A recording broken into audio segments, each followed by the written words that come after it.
Jaya Radha Madhava Kunja Bihari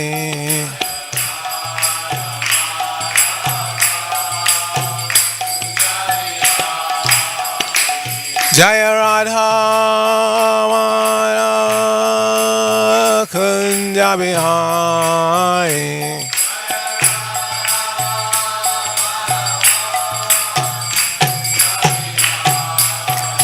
Jaya Rukmini Dwarkadish Rukmini Dwarkadish Rukmini Dwarkadish Rukmini Dwarkadish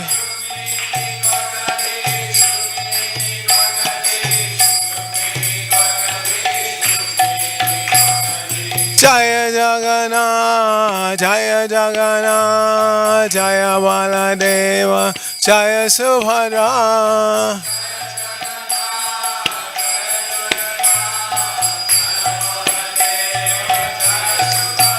Jaya Gauranitai, Gauranitai, Gauranitai, Gauranitai.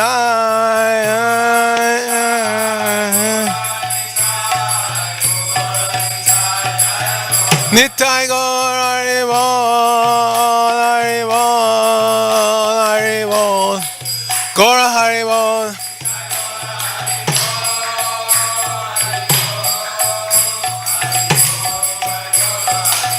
Jaya Jaya Prabhupada, Prabhupada, Prabhupada, Jaya Prabhupada.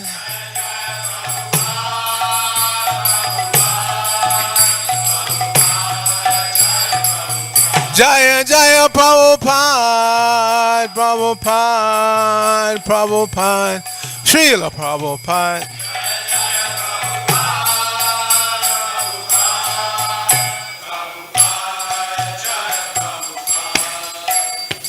Go Premanandi Hariyamo Jaya Om Vishnupad Paramahansa Padavrajak Acharya Asatura Satashrishya ISKCON BBT Founder Charles Divine Grace A.C. Bhaktivedanta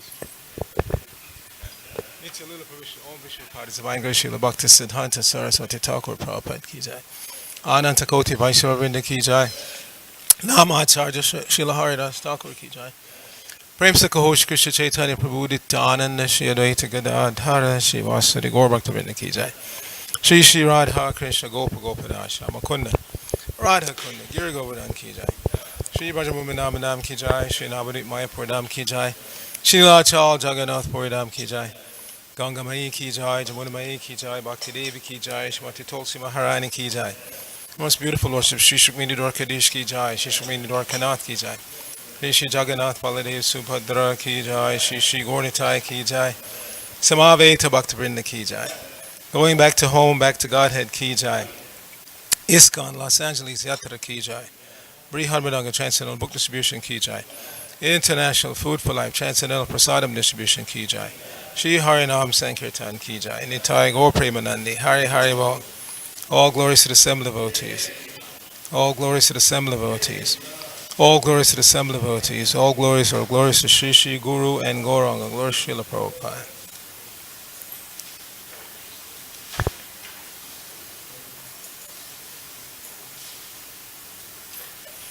Narayanam Namaskritya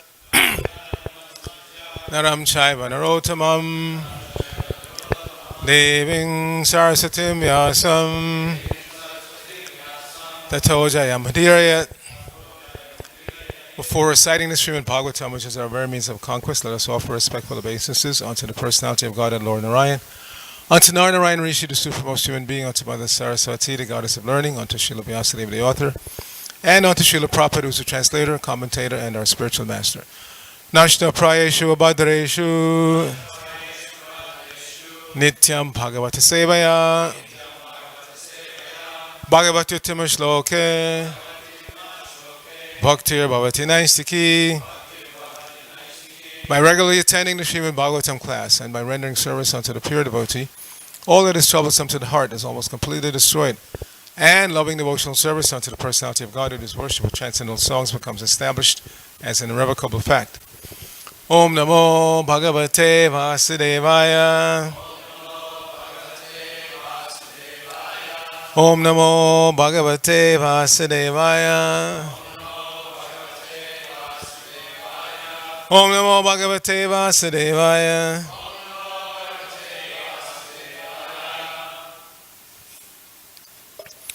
So we're continuing our reading from the first canto of the Srimad Bhagavatam, chapter 9, Passing Away of Bhishmadeva in the Presence of Lord Krishna. Today's text is 27.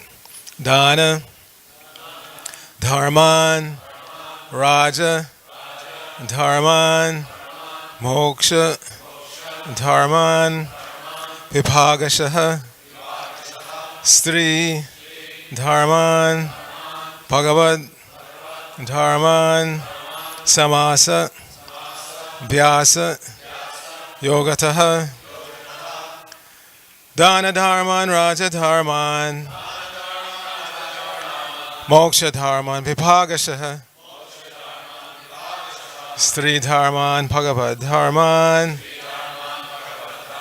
Samasa Vyasa Yogataha, Dana Dharman, Raja Dharman, Moksha Dharman, Vibhagashaha, Stri Dharman, Bhagavad Dharman, Samasa Vyasa Yogataha, Dana Dharman, Raja Dharman, Moksha Dharman, Vibhagashaha, Stri Dharman, Bhagavad Dharman, Samasa Vyasa Yogataha. Please chant.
Some of our new bhaktas.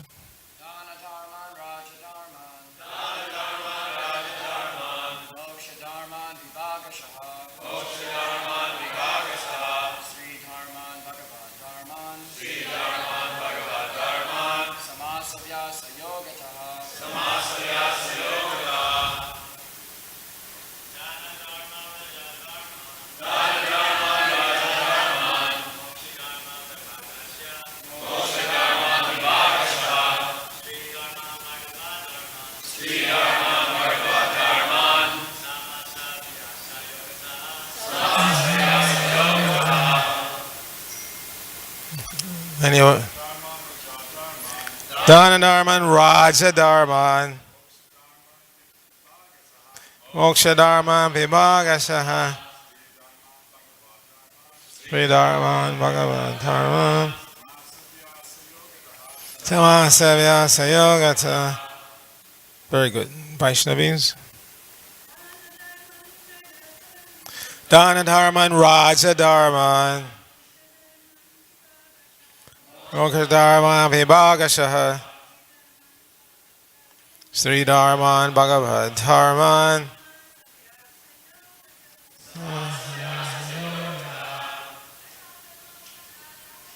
Raja Dharman, Raja Dharman, Moksha Dharman Vibhagasha.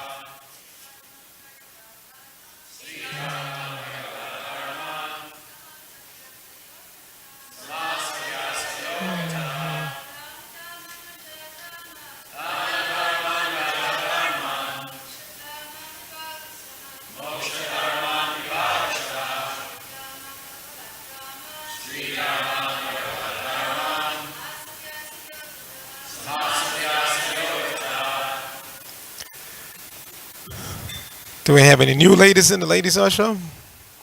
No? Dana Dharman, Raja Dharman, Moksha Dharman Vibhagasha. Sri Dharman Bhagavan.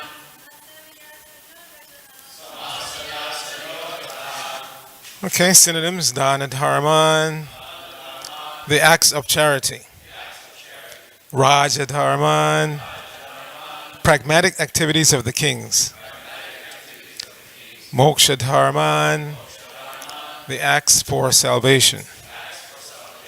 Vibhagashaha, by divisions. Stri Dharman, duties of women. Bhagavat Dharman, the acts of the devotees. Samasa, generally. Vyasa, explicitly. Yogataha, by means of. Srila Prabhupada's translation for this verse. He then explained by divisions acts of charity, the pragmatic activities of a king, and activities for salvation. Then he described the duties of women and devotees, both briefly and extensively. Please repeat. He then explained by divisions acts of charity, the pragmatic activities of a king, and activities for salvation. Then he described the duties of women and devotees, both briefly and extensively. Shri Madhava Mahotsav Prabhu, maybe just a touch more volume on this line. Thank you. Now it's an extensive purport. Please try to listen attentively. I like to read Prabhupada's purport in toto, not comment as I go along. So then we'll go back and touch on some of the points that Prabhupada makes. To give charity is one of the householder's main functions, and he should be prepared to give in charity at least 50% of his hard-earned money. A brahmachari or student should perform sacrifices. A householder should give charity, and a person in the retired life or in a renounced order should practice penances and austerities. These are the general functions of all the ashrams or orders of life on the path of self-realization. In the brahmachari life, the training is sufficiently imparted so that one may understand that the world as property belongs to the Supreme Lord, the personality of Godhead. No one therefore can claim to be the proprietor of anything in the world. Therefore, in the life of a householder, which is a sort of license for sex enjoyment, one must give in charity for the service of the Lord. Everyone's energy is generated or borrowed from the reservoir of energy of the Lord. Therefore, the resultant actions of such energy must be given to the Lord in the shape of transcendental loving service for Him. As the rivers draw water from the sea through the clouds and again go down to the sea, similarly our energy is borrowed from the Supreme Source, the Lord's energy, and it must return to the Lord. That is the perfection of our energy. The Lord, therefore, in Bhagavad Gita 9:27 says that whatever we do, whatever we undergo as penance, whatever we sacrifice, whatever we eat, or whatever we give in charity must be offered to Him, the Lord. That is the way of utilizing our borrowed energy. When our energy is utilized in that way, our energy is purified from the contamination of material inebrities, and thus we become fit for our original natural life of service to the Lord. Raja Dharma is a great science, unlike modern diplomacy for political supremacy. The kings were trained systematically to become munificent and not merely be tax collectors. They were trained to perform different sacrifices only for the prosperity of the subjects. To lead the prajas to the attainment of salvation was a great duty of the king. The father, the spiritual master, and the king are not to become irresponsible in the matter of leading their subjects to the path of ultimate liberation from birth, death, diseases, and old age. When these primary duties are properly discharged, there is no need of government of the people by the people. In modern days, the people in general occupy the administration by the strength of manipulated votes, but they are never trained in the primary duties of the king, and that is also not possible for everyone. Under the circumstances, the untrained administrators play havoc to make the subjects happy in all respects. On the other hand, these untrained administrators gradually become rogues and thieves and increase the taxation to finance a top-heavy administration that is useless for all purposes. Actually, the qualified brahmanas are meant to give direction to the kings for proper administration in terms of the scriptures like the Manu Samhita and Dharma Shastras of Parashara. A typical king is the ideal of the people in general, and if the king is pious, religious, chivalrous, and munificent, the citizens generally follow him. Such a king is not a lazy, sensuous person living at the cost of the subjects, but alert always to kill thieves and dacoits. The pious kings were not merciful to dacoits and thieves in the name of nonsensical ahimsa and nonviolence. The thieves and dacoits were punished in an exemplary way so that in the future no one would dare commit such nuisances in an organized form. Such thieves and dacoits were never meant for administration as they are now. The taxation law was simple. There was no force, no encroachment. The king had a right to take 1/4, 25%, of the production made by the subject. The king had a right to claim 1/4 of one's allotted wealth. One would never grudge parting with it because due to the pious king and religious harmony, there was enough natural wealth, namely grains, fruits, flowers, silk, cotton, milk, jewels, minerals, and so forth. And therefore no one was materially unhappy. The citizens were rich in agriculture and animal husbandry, and therefore they had enough grains, fruits, and milk without any artificial needs of soaps and toilets, cinemas, and bars.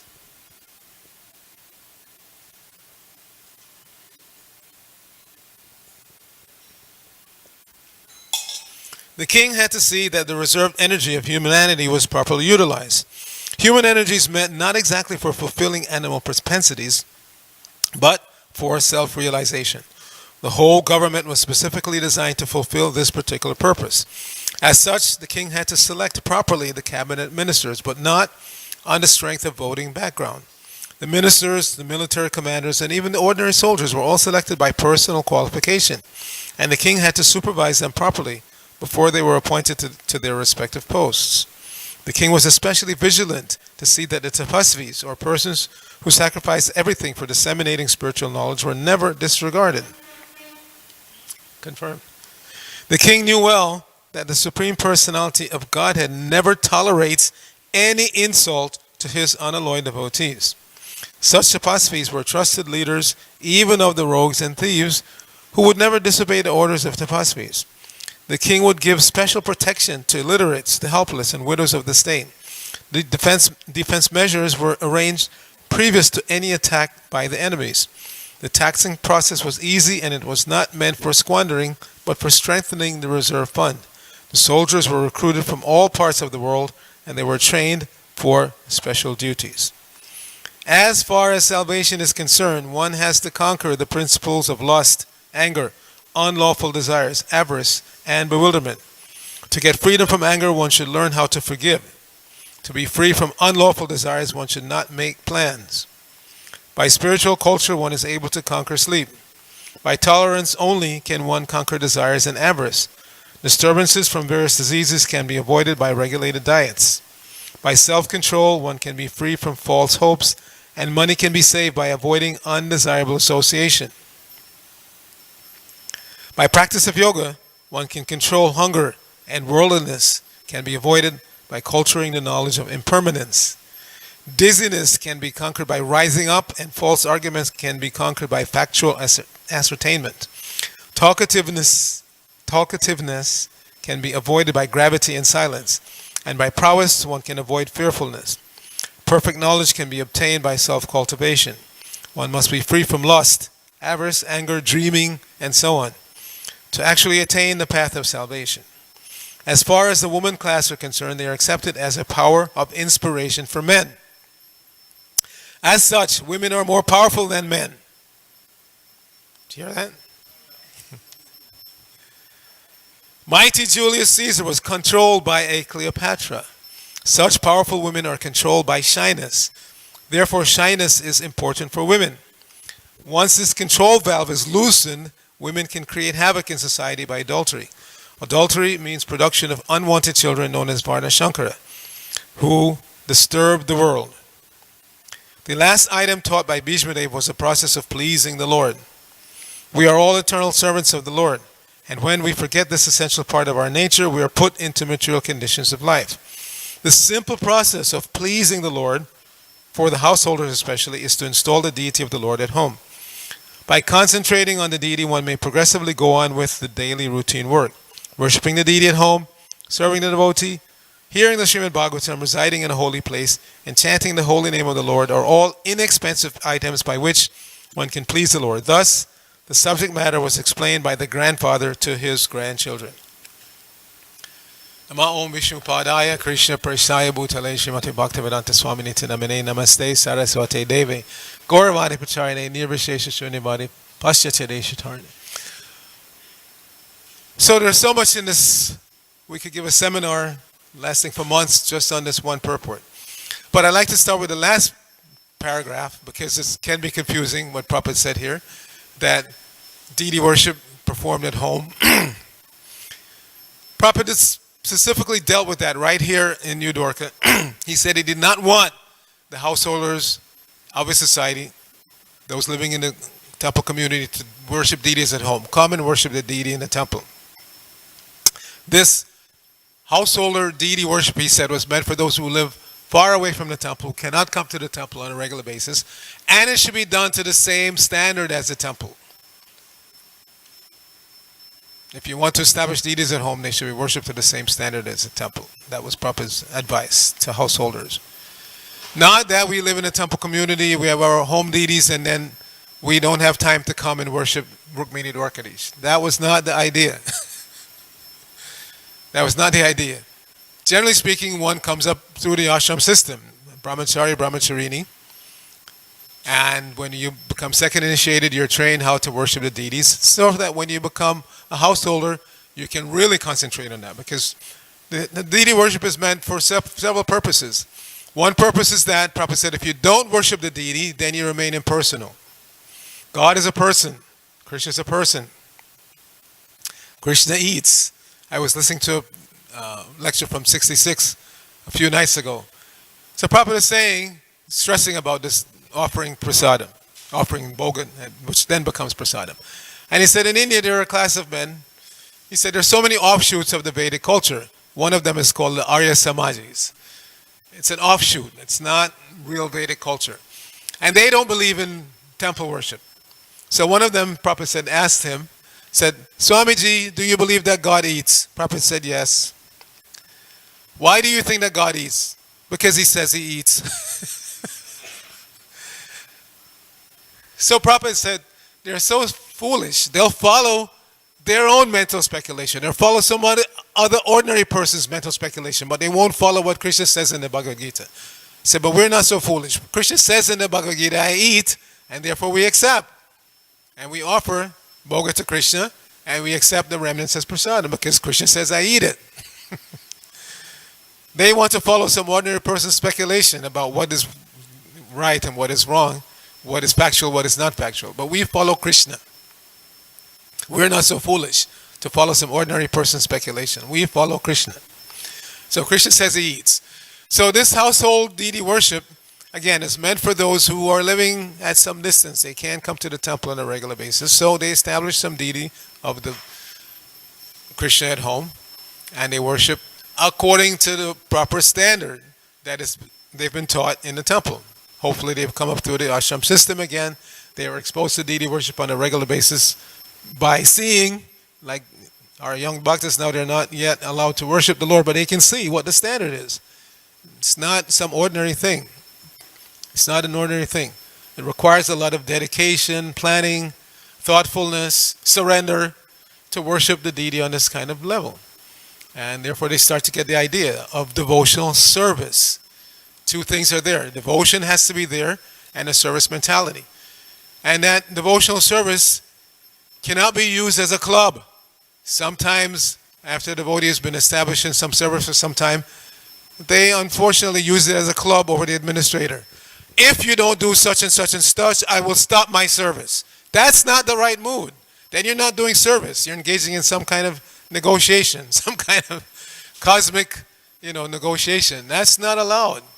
And Prabhupada would never be held hostage to that kind of mentality. If you don't want to do the service, it's your loss. It's your loss. It's not that, he has said so many times, it's not that Krishna is standing here hungry, dying to have a chapati and some sabji, and if you don't do it, he's going to starve. No. Krishna is not starving. Everything belongs to him. He's eating 56 times a day in Jagannath Puri. He's eating in so many temples just on this one tiny planet, what to speak of throughout the universe. Krishna is not hungry. In the end, he eats the entire universe. Have our young devotees been through the Bhagavad Gita Museum yet? You must. You have to schedule time for them to go through and see. So when you come to the Universal Form Station, you hear that 1132. Kalosmi Lokashaya Krit Prabhupada. Krishna says, time I am, the destroyer of all worlds. And I've come to destroy everyone. Besides you, the Pandavas, everybody on the battlefield on both sides will be destroyed. So it's very nicely when you go through the Bhagavad Gita Museum, you hear that, time I am. Helps you to remember the content of the Gita, to go through that Bhagavad Gita Museum. You're right here, you must do it. So, in the purport to that verse, Prabhupada quotes a verse from the, I forget which shastra now, it'll come back to me. But anyway, important verse, it says, Yasya Brahma chachacham cha ube bhavati odana. Mirchu yasya upasechanam. Kahita yasravedasa. That verse says that in the end, everyone, Brahmanas, Kshatriyas, everybody are destroyed by the Supreme just like a meal. So it's not that because I'm Brahman, I'm chanting Gayatri every day, or I'm Kshatriya, I'm very strong, that I'm going to survive. No, everybody is destroyed in the end. Everybody. So we should be prepared for that. And this is Bhishma Dev's lesson to us here, and Prabhupada also gave the same lesson, the final lesson, that in the end, you have to go through this doorway of death, and you must be prepared. Bhishma Dev obviously was fully prepared. Very interesting personality. How in his previous life, on the heavenly platform level of existence, he did something wrong.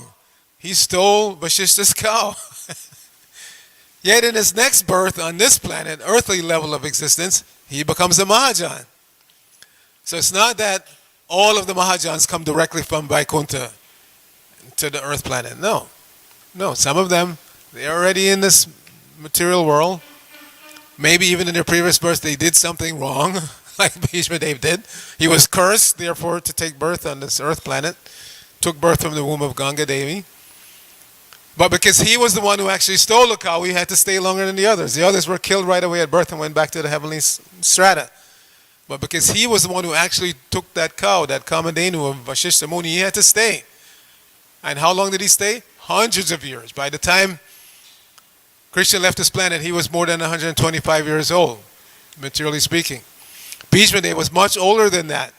He had been around for generations before Krishna and Arjuna appeared. Krishna and Arjuna were contemporaries. But Bhishma Dev, grandfather Bhishma Dev, had been around for hundreds of more years before that. So he was very old, extremely old at that point, externally. But because he had come to the level of pure devotion to Krishna, his passing was, as Prabhupada said on one tape, I've said many times, because that phrase stuck in my mind. Prabhupada said, for the devotee, death is a temporary botheration. Just a temporary botheration. Prabhupada said, one moment you pass, and then the next moment you're with Krishna. It's just a temporary botheration. But is that going to be the case for us? Are we prepared? We must be prepared. We must be prepared. That's the whole presentation that we're going through. Krishna consciousness, Bhakti Yoga is meant to prepare us for that inevitable moment when we have to pass through this test again. We've been through many, many times and we didn't pass. That's why we're here. That's why we're here still in this material world. subject again to disease and old age. And we don't want to be subject to another birth if possible. We want to just go back to Krishna. That should be our impetus for practicing Bhakti Yoga strictly. Because Bhakti Yoga is the only way to please Krishna. To become a devotee of Krishna is the only way to ultimately please Krishna. And if Krishna is not pleased, why will he release us from this prison house? He's the only one that can do that. The demigods can't do it. Even Lord Shiva can't do it. Only Krishna can release us from the bondage of material life. And this is, in the beginning, our impetus for practicing Bhakti Yoga. Yes, when you come to the perfectional stage, then it doesn't matter. Narayana parak sarve yaktashin bibati. Swarga uppavarga narakeshu apitul yarta darshana. When one is on the perfectional stage, it doesn't matter whether you're in the heavenly planets or on this earthly stratus, or even if you go down to the hellish planets, you're going to be engaged in the same thing, devotional service, unshakable devotional service. Nothing can shake you from that devotional service. And therefore, you're experiencing at every moment the highest pleasure. Bhakti Yoga produces the highest pleasure. Pure Bhakti produces the highest pleasure. And therefore, one is not shaken at any point in time by anything, any circumstance, even the threat of death, real threat of death, like Prahlad and his father Hiranyakashipu. If we even sense a little danger, we get upset and want to do something, run away. But Prahlad was subjected to constant threat from his father. And he was not shaken because he's on the highest level of devotional service to Lord Nrsingadev. But until we reach that point, we cannot pretend. So we're still, if we are, some of you may not be, but if we are still tinged by material desire, then we have the fear of death because we are fearful that our desire will not be realized. I want money, or I want to become a big scholar, or I want to become a big yogi and control others. These are the things that bhakti becomes contaminated by. Karma Misha Bhakti, I want. Yes, I want to chant Hare Krishna, that's one of my wants, and I want to do some service for Krishna, but I also want name and fame and money and like that. I want, and we cannot deny if that is there. We have to just gradually purify ourselves by the bhakti process. The way to purify the bhakti process is to continue performing bhakti yoga. There's no other external way. Just keep chanting, keep serving, and gradually. Because the living entity is by nature pure, we know that. Nitya Siddha Krishna Prema Sadhya Kabunai. By nature we are pure. Shravanadi Shuddhachita Karayarda. If we keep chanting or keep engaging in Shravanadi, Shravanam, Kirtanam, Vishnu Smarnam, the 9 processes of bhakti, then purification will gradually take place. And then Jnana Misha Bhakti. We are engaging in the bhakti process, but we want to be known as big scholars. And we become enamored by our own scholarship to the point that we actually turn away and we challenge the predecessor acharyas, and so much nonsense comes in. We become so smart that we can't see the simple process anymore. The simple process remains. Follow the instructions of your guru, chant Hare Krishna, engage in some service.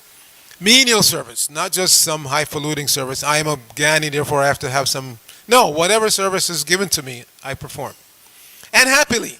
Recently I saw our Arcita Prabhu after Rath Yatra. He's still doing it. Every day he's squatting down on the driveway there and he's washing the lids of these plastic tubs.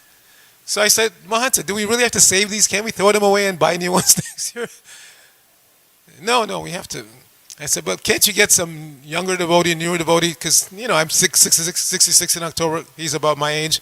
Can't you get some newer? No. He said, Rameshwar told me that Srila Prabhupada is so happy that we're performing Rath Yatra, especially here in LA. When he saw the pictures of the first LA Rath Yatra, he cried. He's so happy that we're doing this service of spreading Krishna consciousness specifically through this Rath Yatra process to the public. And so Rameshwar told me, he said that any service you do for Rath Yatra is like deity worship. Any service. Even the menial service of washing the plastic buckets. So he said, I am meditating that I'm performing deity worship. This is devotee. Not that this is menial service. I don't want to do it. Let me find some young devotee. He said, I will never give it up.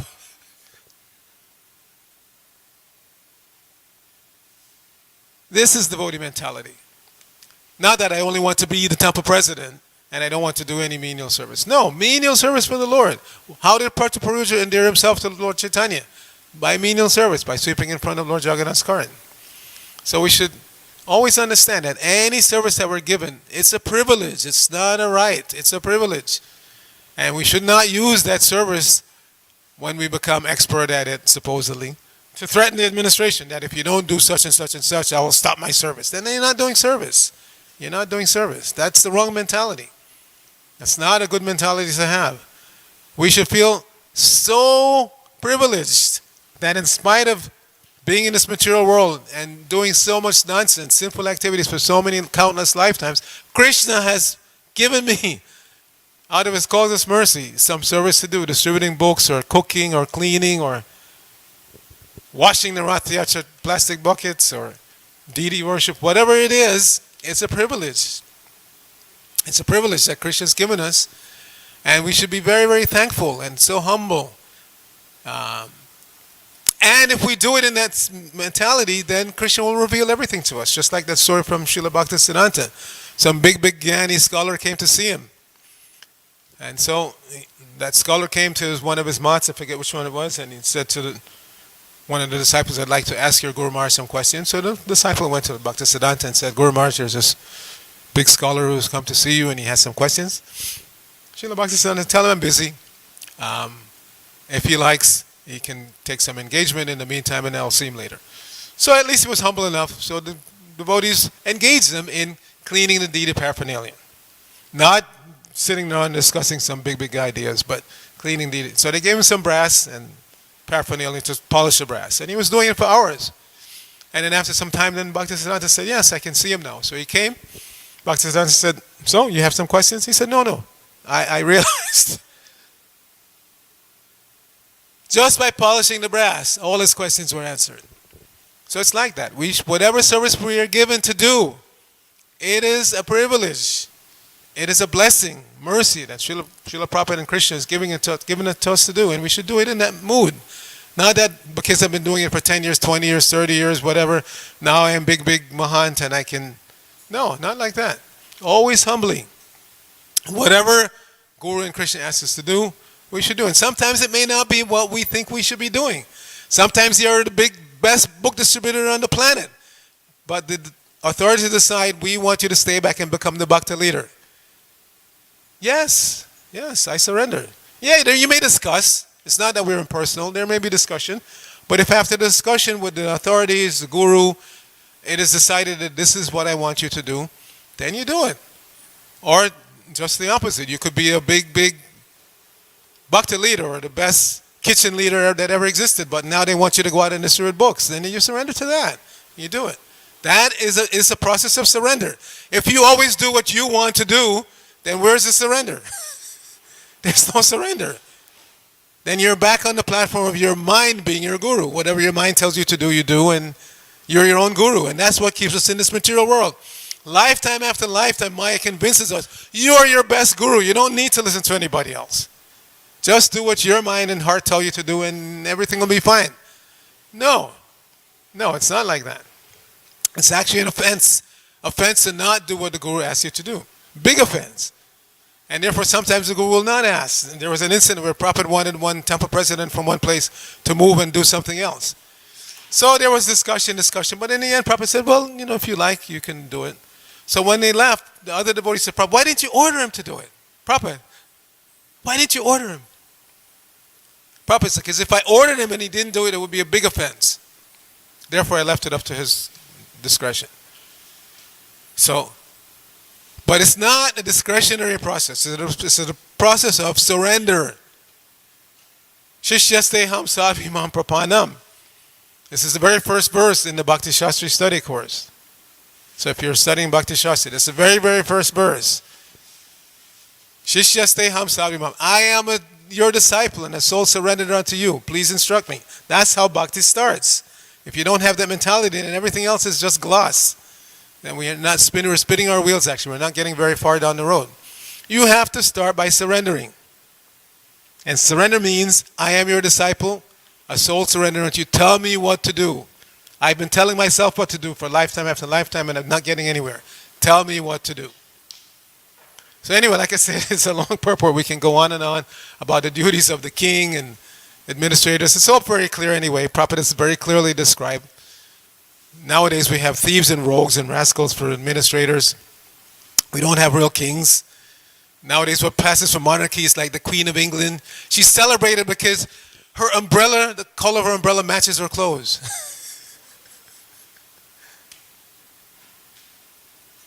That's monarchy nowadays. But a real monarch, it's not like that. A real monarch means trained himself. All the kings were trained. They didn't just say, I'm born a king, therefore I can do whatever I want. No. Parikshit, all the great kings, Yudhishthira, they were trained. They were trained how to fight. They were trained how to administrate. They were trained how to be charitable. They were trained how to, everything training, not by accident. And therefore, when they actually took over the post, they were ready. They were trained, they were ready. Nowadays, we don't have that. We have people who come out of any background, business or whatever, education, and they somewhere or other they get votes and they become the leader and people think, yes, the economy is, the economy.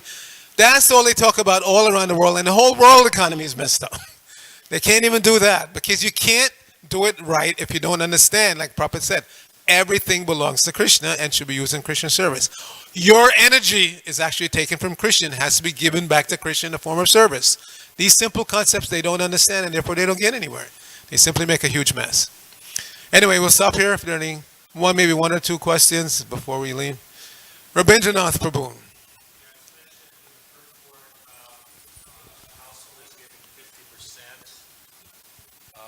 50%, and also how the king could take 1/4.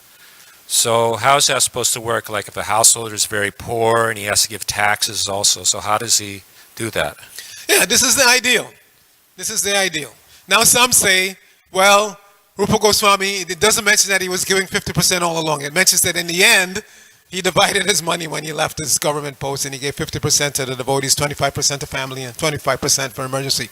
But Prabhupada stated clearly all along that householder life means charity. Householder life means giving and charity. That's the main thing for a householder. Because the other options are actually not meant to generate wealth. Brahmacharis are not meant to generate wealth for themselves. They go out and collect, and whatever they collect belongs to the guru. The vanaprasthas and the sannyasis are also not supposed to generate wealth. They can accept charity, but they should use that charity directly in spiritual processes, not for any sense gratification of any kind. So the householder ashram is the only ashram where you're supposed to generate wealth. As an agriculturist or whatever you do to generate money, and 50% of that should be given for spiritual purposes. That's enjoined. It's the ideal. We don't have a tax department and this kind of goes around and examines everybody's tax returns every year to make sure they're given 50%. We don't have it. It's left up to you. You're supposed to do it. If you don't, you will get the consequences. And the 25% from the king, yes, that's also, like it said, it wasn't by force that the citizens were happy to give it because they were getting tangible results by maintaining the monarchy. The king was there to protect them. The king was there to feed them in case of emergency. When there's emergency and the householders can't feed themselves, then the state would provide from the reserve stock. Because it wasn't just about collecting money. They would collect 25% of grain produced by the farmers. And so they had a stock of grain. And if somebody needed it, then they could supply grain directly. It wasn't just about dollars and cents. Yes, Subhas Prabhu. This 50% is applicable to those householders that are living outside the temple and they have a full-time job and they have a family. It's not applicable to those who take a brahminical life, living in the temple and living a simple life and maintained by the temple. Those are the two different things. Yeah. Still, if whatever stage you're at, if you have that mentality and you can give something, everybody can give something. Everybody can give something. Even an old computer, old Dodi, whatever you have that you're not using, you can give. And I've always wanted to do that here. Somewhere that I've never gotten it to work, but we should have a devotee-only swap meet, maybe once every 6 months or something, because everybody accumulates things that they're not using anymore. So you set up a bunch of tables, everybody brings from their homes, their ashrams, whatever, and you put it out, and everybody has the right, by seniority or whatever, to go through and select what they need from the pile. And you'll find that you don't have to go on Amazon anymore and buy something new because maybe somebody has it already and they're not using it. Some computer or whatever, and we swap in this way and take care of each other. Ja, Haribo. Haribo. Everybody hear that? So Prabhu is saying that everybody who lives on the block should give $500 for Rath Yacha. Hare Krishna. Jai. That's what I'm saying. We don't have an ISKCON tax department to go around and check everybody's taxes or bank accounts. It's really left up to you. But if you can, give in charity, and you should give in charity of something, then do it. Ranta Srimad Bhagavatam ki jai. Srila Prabhupada ki jai. Gaur Bhakta Vrinda ki jai. Hare Krishna.